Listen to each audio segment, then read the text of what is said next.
Hello, and welcome to the Art of Intuition podcast. My name is Susan Jane, and I believe that trusting your intuition is the best way to live your life with meaning and purpose. Each week you will hear about how you can connect, develop, and trust your intuition through interviews with other guests and my own personal experiences. Join me to understand how your intuition can guide you towards a life full of meaning and loving purpose.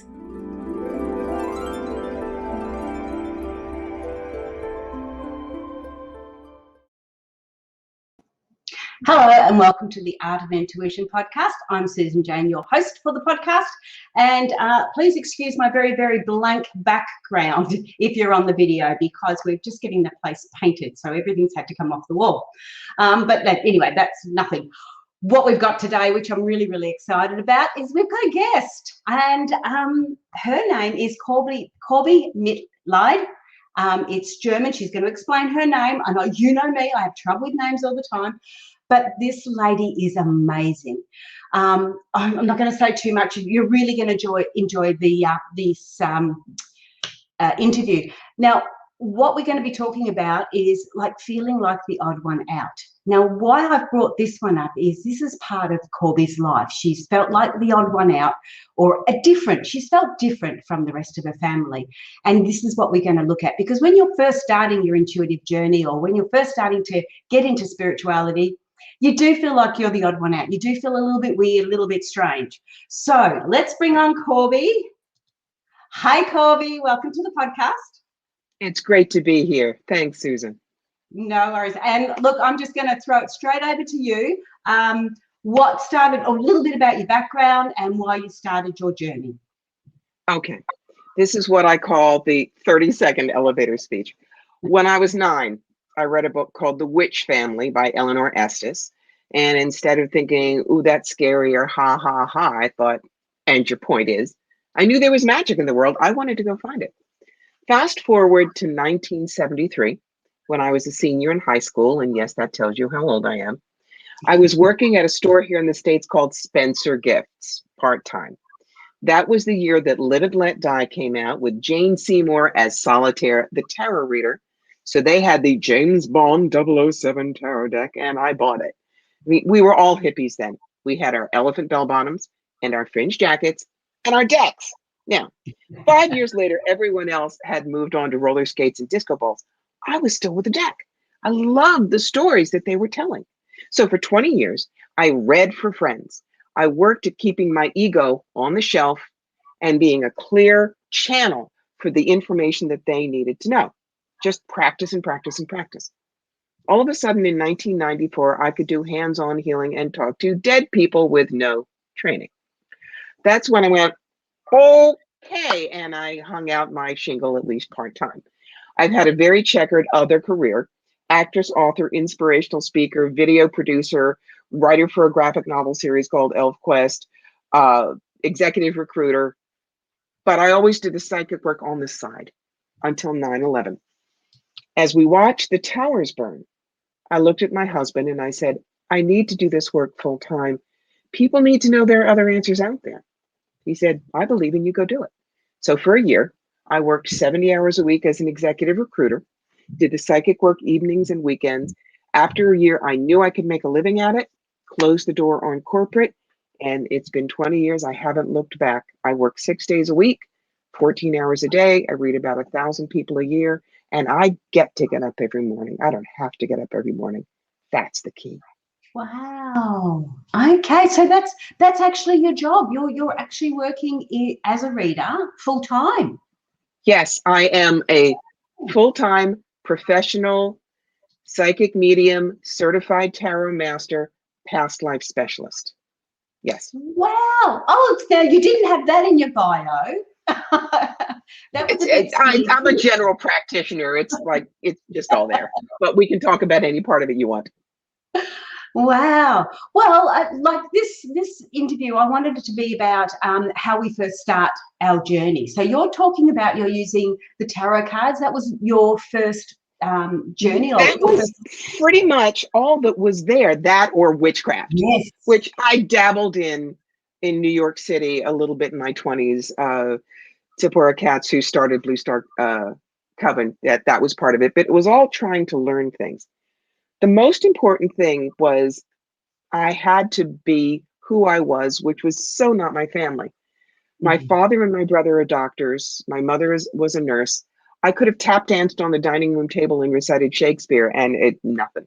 They would have been discussing medicine, my brother's medical school stuff, and it was I was the alien. I really was.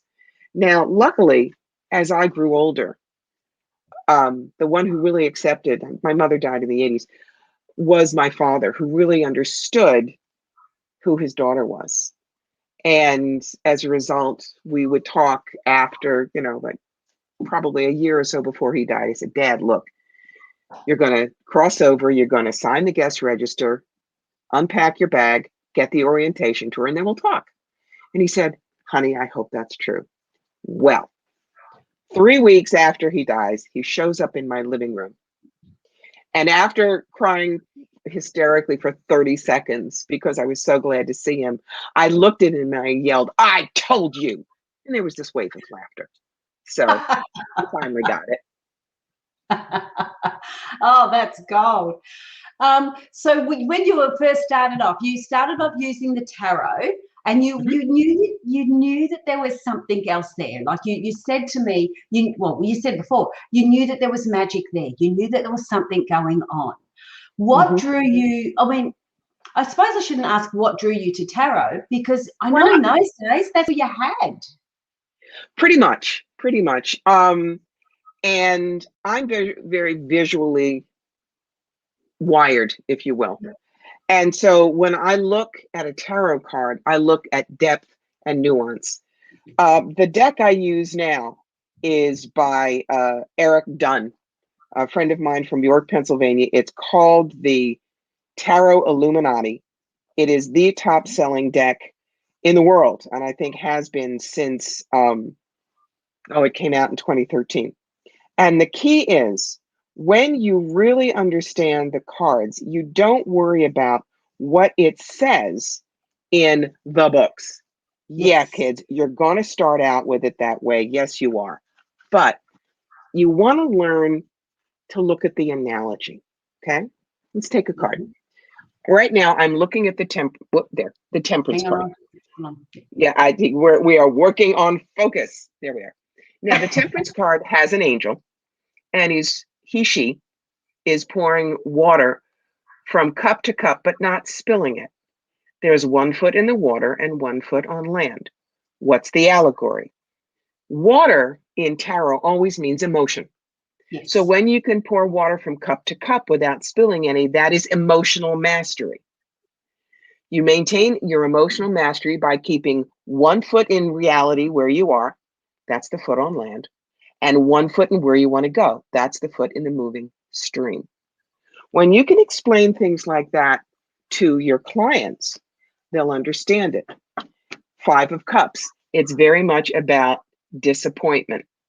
What I tell my people is, look, you can't pick up the spilled cups, squeeze out the mud from the wine and drink it. You have to turn your back and look for what's full. And there are 2 full cups behind you. That they will understand. People also work with pictures. Why do we have picture books for kids? Because they'll understand the pictures almost before they understand the words.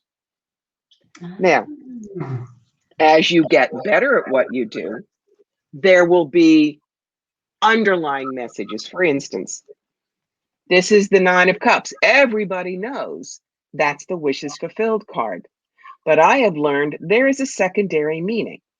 Be careful what you wish for, because you're gonna get it. Meaning, really think about what you're asking for. Absolutely. So that's why, guys, just because you get your deck and the little snooty book that comes with it, that's the beginning of the journey. Yeah. So enjoy it. Love the cards. They want to work with you. And the more you really look at the nuance, the better your messages are going to be. Absolutely, absolutely. Because as I've talked about intuition and everything else, it's those intuitive messages you're getting. It's what you see in that picture and what resonates with you that brings it out, doesn't it? That's right. Now, what I'm going to tell people is eventually you are going to get messages that may make no sense whatsoever. And I'm going to tell you, trust them anyway. There is a card in the deck. It's known as the Three of Pentacles. I'm looking to see if I can find mine for you. And the Three of Pentacles generally is a building with a stained glass window and someone who is a master who is working on it. My deck has an Asian flavor, but you see the Three Pentacles and the large building. Yep. And it usually means mastery or something long term. But when I was reading for a couple in Canada years ago, I looked at the card, and what came out of my mouth was there is a deconsecrated or abandoned church within about 5 miles from here, and you need to open up a cafe bakery there. And, you know, part of me is thinking, are you out of your mind? But it just came out, and the couple looked at each other and looked at me and go, oh, yeah, we know which one. We've been arguing for 2 years. Okay, you stay Whoa. out of the way. I mean, you may hear rutabaga riding on a plaid fire engine, and you're going to think, I must have done drugs with lunch. But what if you give that message to someone and that was their stuffed plush toy when they were a kid, and that was a message from their grandfather who died? You can't judge what comes out of your mouth. You Yes. must know it's their guides and spirit saying this is what they need. Yep. Because the more you put your ego on the shelf, the better a reader you're going to be. Absolutely, absolutely. And I've seen that happen. I've experienced that quite a few times. And funnily enough, when you're reading for friends, which people starting on their journey will be doing, when they're reading for friends, one of the mistakes that I made was that you would get these messages and you didn't put them forward because I thought, oh, they already know that. So you're getting these messages going, oh, I'm not going to say that because they already know that. Oh, that's obvious. You know, I was seeing it as obvious as an outsider. But when this particular time when I was talking to these, doing a reading for this lady, she sort of said to me later on, oh, I would have liked to have known a little bit more about such and such. And I went, oh, well, I got that, but I didn't say it to you because I thought you knew. And she goes, no, I needed confirmation on that. I went, oh, Yes. so that was my what learning. You just said was so important. A lot of times people said, well, you told me things that I already knew. And I looked at them and say, yes, this is called a verification reading. This is your spirit guides hitting you upside the head with a clue brick and saying, dummy, why are you spending the money? You know what to do, go do it. And they get very respectful after that because they realize that I am not trying to get more money out of them. In fact, I'm one of the really, really weird psychics. I try to get you to spend less with me, not more. Yeah. I tend to agree. If you're not getting what you need out of it, go somewhere and get what you feel you need, because this is what I've got. But yeah, so when you're first starting to do those readings, don't hold back on what you're seeing, because it's what they need to hear. And if, like you're saying, if they're turning around and saying, but you've just told me what I know, that means it's confirming it, it's confirmation, it's you know, saying that that's what you, well, why aren't you doing it then?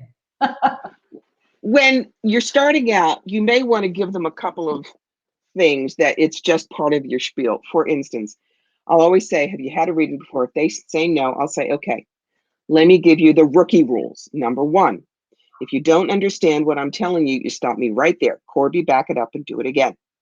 2, there is no such thing as a stupid question. You ask whatever you like.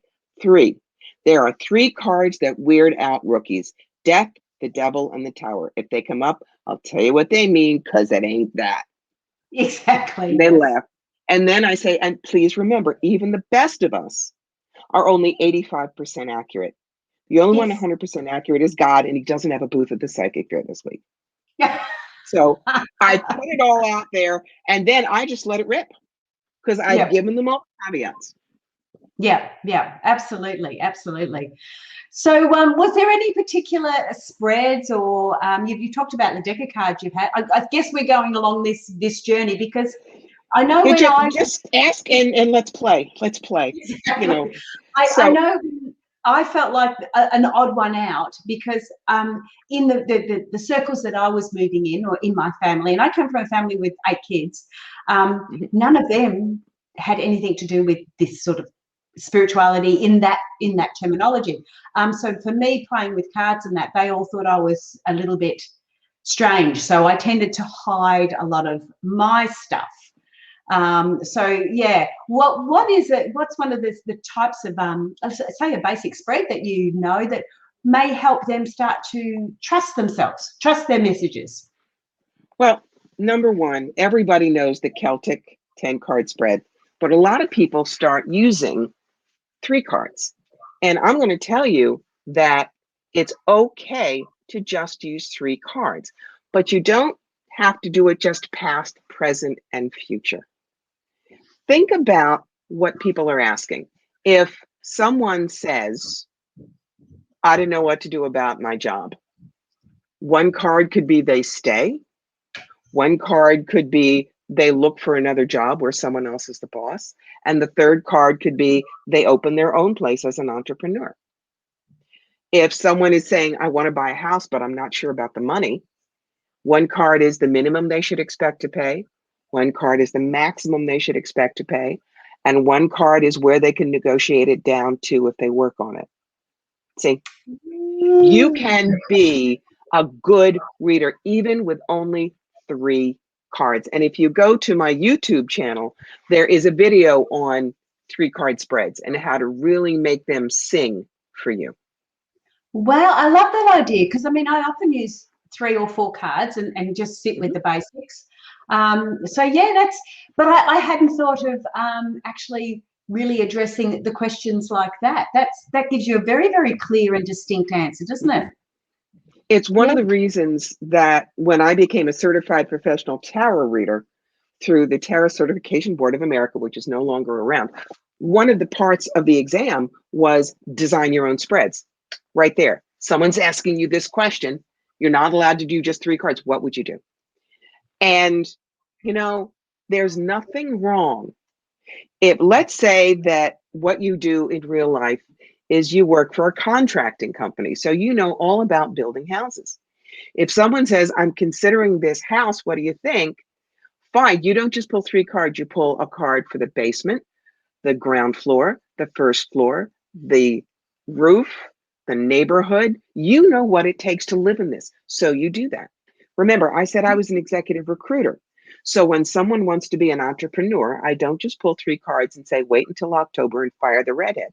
It's a card for them, a card for the area around the business, the brick and mortar location, how to market it, clients, competition, staff, finances, what you need to know, and best possible outcome. Now, when you're a professional reader, this is so valuable because you are teaching your clients not to ask yes, no questions. Why is that important? Number one, a yes, no, if you say no, it gives them no place to go. And a no answer, if they've got a Swami Swalanda or a Madam Hoo-Ha, is my business going to be successful? Oh no, I'm sorry, you have a block. How many in your family? 4? You have dog? We can fix block. And they just start, grabbing you for the money. Oh, So God. always give them, your client, the ability to do things. Yeah, the ability to oh, bless you. The ability to hang on, I'll take you up so you can sneeze in peace. So we've got to give the That's people. all right. I muted my mic for you. So I mean, at least it was like that. So we're fine. We're fine. See, this is totally unrehearsed, guys. It really is. It was a very quiet sneeze. I didn't realize you muted. That's because I muted it. Okay. Anyway, back to the serious stuff. Where were we? Okay, so we've looked at your way of in starting off on your spiritual journey was to use tarot cards. And I must admit, I started that way too because it was something that was accessible. It was easy to do. I used to read for family and friends, or friends more so than family. The family were not quite as open to it. So I used to read for friends. But again, it was I always second guessed myself. How can we stop that second guessing? How can we stop thinking, Practice. is it just my imagination or is it? Yep. And keep notes. Keep notes. All right. When I read as many people as I remember, 1,000 people, I don't remember everybody's stories, but really, really good things that are the gold star on the forehead from Spirit, I wrote those down. The other thing to remember is Spirit looks at what's in your toolbox. You don't have to know everything about every spiritual tool. For instance, a lot of people use a pendulum, this thing with a string, and it says yes is no. I don't do that. Why? Because I have a slight benign tremor in my right hand. I couldn't trust what I got, so I don't use that. On the other hand, I was a theater major, so I understand characters. I'm a writer and an author, so I know how to put a story together. And I love history. I'm a history freak. So I know lots of detail about lots of historical periods. Spirit looked at that and said, you are going to be a past life specialist. Why? Because I've got the right tools. Two people, we're both good at getting past lives. This person who doesn't have my background might say, okay, it's a female life and you're in a long skirt and a big hat and you're in front of a big gate, so I know it's old fashioned. I could see the exact same thing and go, okay, female, hobble skirt, picture hat, that kind of ostrich feather, and you're standing in front of the Brandenburg Gate. This is Berlin in 1911. Which one's going to give you better information? Okay. Yeah. But again, I don't use a pendulum. Yeah. I don't necessarily scry. So I've got a crystal ball because it's cool and somebody gave me one, but it doesn't sit on my desk. So that's one of the things that I want to tell people who are just starting out on the intuitive road. Find what you love. Explore everything you want. But if you're not good with one thing, it doesn't mean you're not going to be good with anything. Yeah. Please give and it doesn't mean it doesn't work either.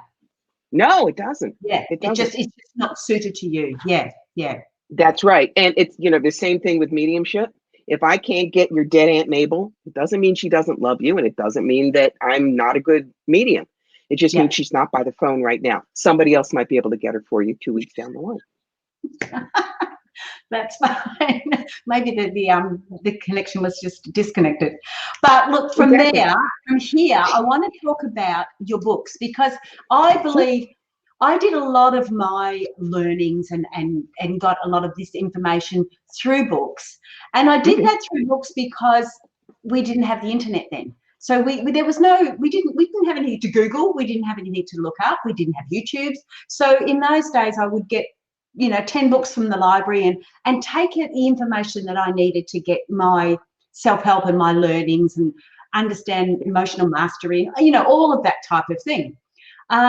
So in your bio that you've sent me, you talk about self-help books and things to do with self-help books. So I would love to know, I'm going to put your books in on the little ticker tape at the bottom for the video, and people can have a look at your books there or on Amazon. But I would love to get the background about the self-help books and how we can actually use them to work for us. Okay. The reason that I started with Clean Out Your Life Closet was in 2016, I put out a survey to my clients. What are the things that you really have trouble with? And the 4 top things were clarity, simplicity, adaptability, and stress. So I said, great. I have a book that has 4 things in it. Each of those subjects has 4 chapters. But what I tell you is, look, you know your life. I don't. This is a book that has ideas for you. But at the end of each chapter, you notice that I have what I call the adventure pages, which is where you take what I've written and you make it fit your own life. Let's take an example. For the chapter that is Finding happiness with what you have right now. How good are you at finding happiness in the moment? If you aren't good, what do you think stops you? Which happiness ingredient you just read about is your favorite? Why? Think of 3 situations in your life that aren't looking terrific right now. How can you find some happiness in the journey? Now, you're not going to be able to go to, 72, page 72 and say, Corbie said this. You have got to look within your own life. That's one of the things that when you see how much you've already done, how much you've grown and changed on your own, you'll start trusting who you are. And when you trust who you are, your intuition gets sharper and you trust what you get for your clients. So that's one of the reasons that even with intuitives, a self-help book is good as long as it doesn't say, do everything I tell you and it all gets better. I've seen self-help books and a woman buys them and she says, she's nuts. I can't eat food with leptin and I have to do yoga at 3 a.m. I live in Milwaukee. I have preschool kids and a job. Is she nuts? Yeah. My book will work no matter where you are in your journey because you're the one that fits it there. So that was the first book I wrote. The second one. Hang on a minute, Corbie, because yes. for the podcast, it was Clean Out Your Life Closet. Nice closet. And you can, and you can get that at www.cleanoutyourlifecloset.com or at Amazon. Sorry. Well, actually, that's all right. Cleanoutyourlifecloset.com is a big page that tells you about it, and it sends you to Amazon. All these books are available on Amazon. They're all on Kindle. Yes, they're paperback. But remember, if you're out of the States, it's going to cost you an arm and a leg. Clean Out Your Life Closet is actually also an audiobook that I did. I would love to do the other 2, but it costs like $6,000 to $10,000 and don't quite have that in the bank right now. So someday. Okay. What was your next book? The next one is called The Psychic Yellow Brick Road, How to Find the Real Wizards and Avoid the Flying Monkeys. And this was written as a response. Remember, I told you about the fake gypsy, the Madame Hoo-Ha. This was at a show in Canada, 250 booths, huge. And we did see a woman walk by a booth, and the fake gypsy runs out, grabs her by the arm. In psychic show parlance, that's called hooking, and it's as bad as the other kind of hooking. And she says, you no need to pay $30, $40, $50. I do just pump for 10, come. The woman goes in, she has a little screen that hides her booth. 20 minutes later, we see the woman leaving, crying hysterically, and a bunch of us run over and say, are you all right? What happened? This fake gypsy said, you have a family curse. How many in your family? 4. You have dog? $50 every family member, 25 for a dog. He's small. We fix. And told the woman that if she didn't burn 400 specially blessed candles at the Roman Catholic Church, I bless real good. Only $1 candle. Her entire family was going to die in a car accident in 2 weeks, and she bought it. So I said, that's it. There needs to be a book out there that keeps people safe. And the thing is, when you read my book, it doesn't say, so you can only come to me. There are 9 billion people in the world, guys. I can't read y'all. But if it teaches you how to stay safe, how to find the right intuitives, how to ask the right questions, then I've done my job. But what I'll also say is a lot of psychics have read this book and laughed and come to me and said, God, I wish I had this when I was just starting out. My life would have been so much easier. I would have known what to expect. And again, I'm going to read you from the chapter that is called When Not to Have a Reading. There's actually a chapter in there for that. And it's the kind of stuff that we intuitives, it drives us nuts. It's the client that wants what they want and they're going to beat you up until they get it. Does Bruce think about me? No. Has he ever thought about me? Not the way you want. If I do such and such, will he think about me? No. Well, is he going to call soon? No, he's not. If he's not going to call soon, he's going to call later. And no, they keep beating on you until finally the psychic goes, yes, yes. He loves you when he wants 7 babies with you, but he just doesn't know it yet. Oh, good. I thought so. Don't do that. Don't do that. 7 babies more. And so it is a funny book, but there's so much truth in it. Yes, there's a final chapter of, you start with ground centering and chill, but this is mostly what to expect out there and how, if you don't want to be a reader, but you just want to have intuitive counseling, to stay safe.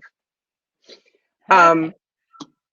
The third book, hang on. The second book, is called, I'll just repeat it again. The Psychic Yellow Brick Road. Yes, The Psychic Yellow Brick Road. I actually really love that. I love the context of it. Idea. Great. Yes. Okay. Book number 3. Tell me about that one. All right. Book number 3. I used to be on the road 45 weekends a year, put about 50,000 miles a year on the car. My nickname was the Travel Channel. But in the summer of 2019, back injury. Got better, but the doctor said, darling, you're toast. You are not going to be driving 10 hours one way to a show. You're not going to be able to load in and load out anymore. You're off the road. That was November of 2019. And it took me about 4 months to move my entire business online. But what happened in March of 2020? The start of the year of Murder Hornet Bingo and Hold My Beer. Now, that was the universe protecting me, because last year I did as well or better than I ever did on the road. All of my friends who only read on the show circuit, they tanked because there were no shows. So since I'm not going back on the road, I said, let me write down what I know so you don't have to make the same mistakes.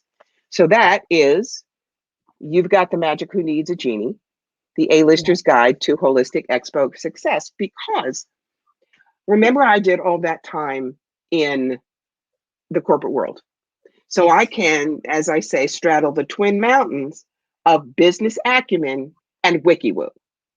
So I give you absolutely everything that I know, from the basics to the intangibles and everything else in between. And yes, there will be a 4th book. I'm working on that now. I always swore I would never be a teacher. I'm not someone that likes to do classes and lesson plans and things like that. But when you are my age, when you're in your 60s, you realize there's a lot more time behind you than ahead of you. And it's time for you to pass on what you know. Also, everybody knows all the stuff about OK Boomer. People in my generation are deeply resented because they're not going off the stage and they're trying to still grab everything and they're not working on the future. I'm different because I'm an elder. What's an elder? When you declare yourself an elder, when you own that mantle, you realize your time on the stage is ending. You start moving off. You find people who want your information, who need what you have to give them, if they ask respectfully. But sometimes you see those bright incandescent lights and they become an apprentice. And there's a 14-year-old student around here. Her name is Ula. And I'm very close friends with her family. They're my heart family. And Ula is shockingly good at 14. When she's in her 20s, she will be a better reader than I am. So it's an elder and an apprentice relationship. And we looked and we realized, Teen Psychic, Teen Witch, all these books are written from the idea of the adult. Ula and I are going to write this book together, specifically for teenagers who want to step into this kind of work, but need careful guidance. So that'll be out maybe 2023. We have yet to write it, but we're working on it. Oh, that sounds amazing. Really good. And it's true. We at our age, we can look at it and we can give you all that information that we've learnt and we've got the understanding. But to go back now to teenagers, especially in this environment that they're in now, it's so completely different to us as teenagers and what we had and what we could get. So we never were fearful that the world would end. Yes. They have good reason to be. Yeah. But the other thing was, I thought having all this information, having access to all this information, they had a lot more. Like, why do they need books when they've got all this information? And it wasn't until my daughter turned around and said, but Mum, you don't realise that we don't know the good information from the bad information. We don't know the cons from the pros. She said, until you start to get to know people and to get to an understanding of it, they may be throwing information at you but until they feel comfortable with you, they're not going to necessarily follow that guidance. And that sort of made me go, well, and just what you were saying, creating something like a legacy. So when you do move on, there's something else there coming forward. So they always said, even in the corporate world, you're standing on the shoulders of giants. And that's what I feel like we, as in you and I, and this type of age group, and that we're creating that base for the next ones to stand on. We're creating the shoulders. That's right. And now, very important. I will always be a mentor, but I will never be a guru. Now, what's the difference?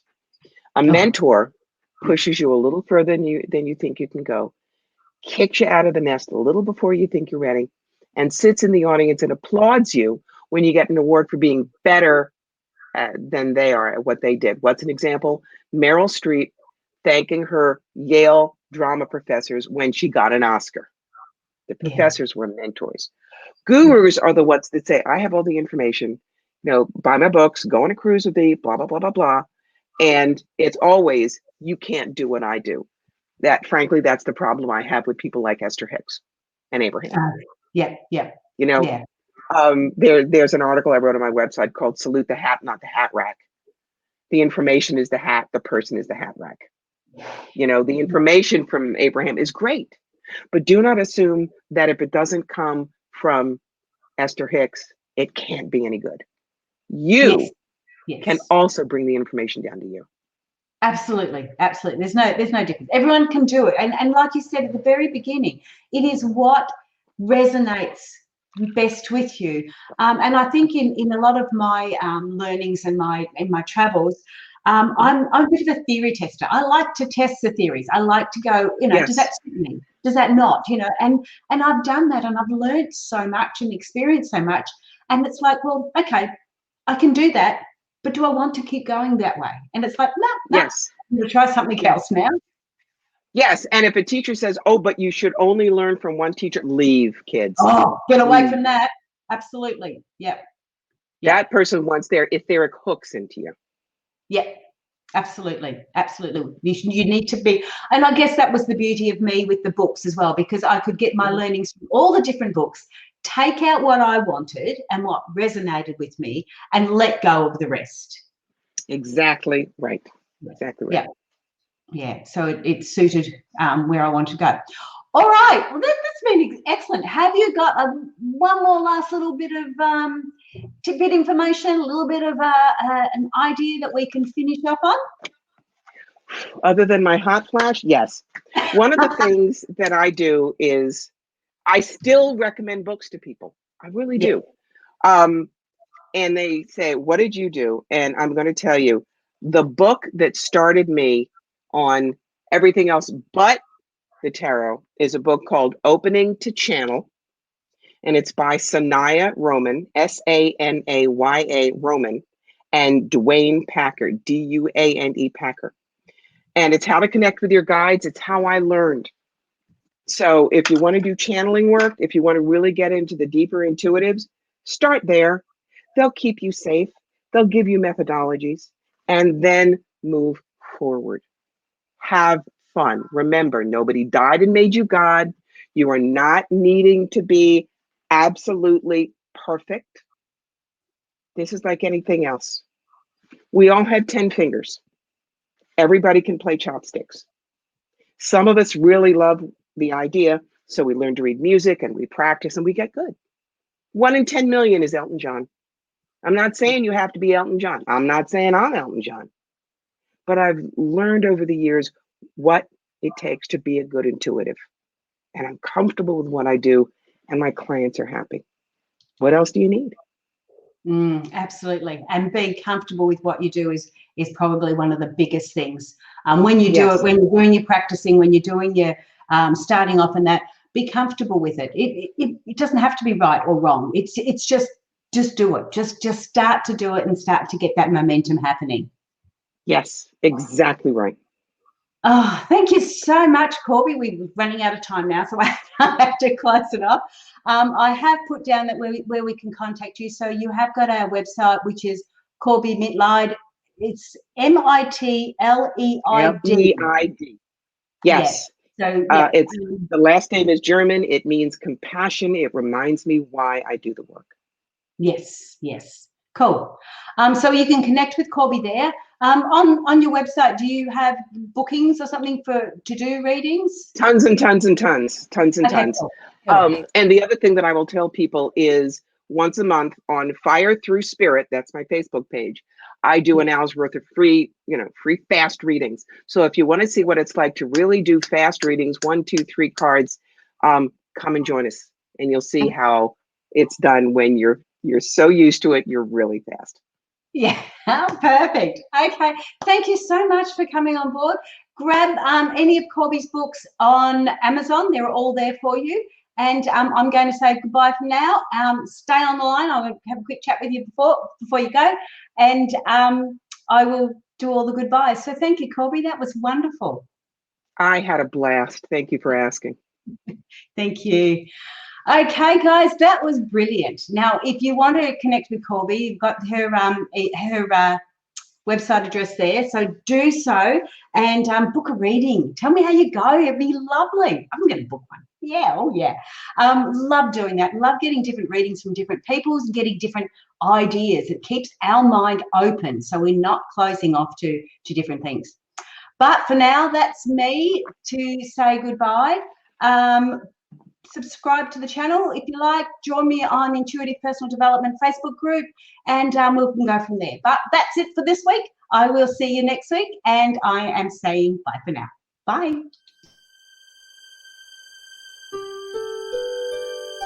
Hello, and welcome to the Art of Intuition podcast.